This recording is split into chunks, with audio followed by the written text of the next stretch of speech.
قومی ظلموں کا ذکر کرتے ہوئے ایک جگہ حضرت مسلم موعود نے فرمایا کہ قومی ظلموں میں سے ایک اخلاقی ظلم قوم کے اخلاق کو بگاڑنا ہوتا ہے۔ اللہ تعالیٰ بنی نوع انسان کو اس سے بھی روکتا ہے اور فرماتا ہے لا يحب اللہ الجہر بالسوء من القول الا من ظلم وکان اللہ سمیعا علیما۔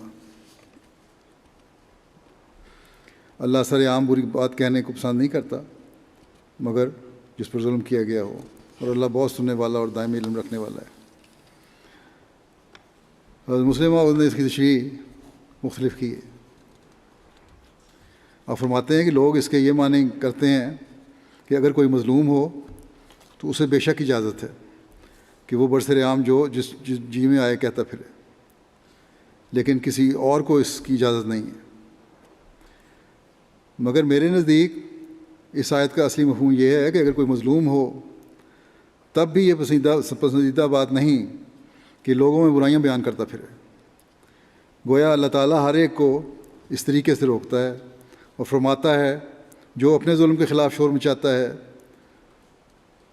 اگر تو اپنے جو اپنے ظلم کے خلاف شور مچاتا ہے تجھے یہ سمجھنا چاہیے کہ تو اپنے ظلم کے متعلق تو شور مچا رہا ہے اور قوم کے اخلاق کو تباہ کر رہا ہے۔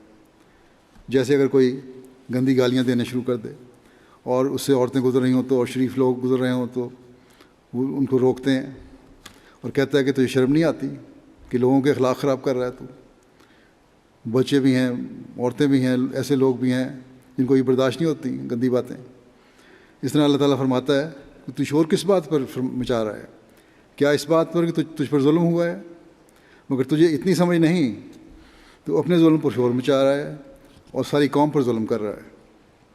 بس یہاں مظلوم کو بھی توجہ دلائی کہ حق لینا ہے، ظلم کا بدلہ لینا ہے تو متعلقہ ادارے تک جاؤ اور ظلم اور فیصلے کا انتظار کرو۔ اسی طرح اپنی حالت کو بھی دیکھو کہ کہیں کسی وقت تم سے بھی ظلم سرزد ہوا، یا تم نے بھی کبھی تم بھی کبھی کسی پر ظلم کرنے والے بن جاؤ، یہ بھی تو ہو سکتا ہے۔ یہاں مظلوم کو بھی کہہ دیا کہ ایک طرف مظلوم بن کر پھر خود ہی ظالم نہ بن جاؤ۔ بس اسلام ایک کا حق دے کر دوسرے کا حق بھی قائم کرتا ہے تاکہ امن اور سلامتی کی فضا قائم رہے۔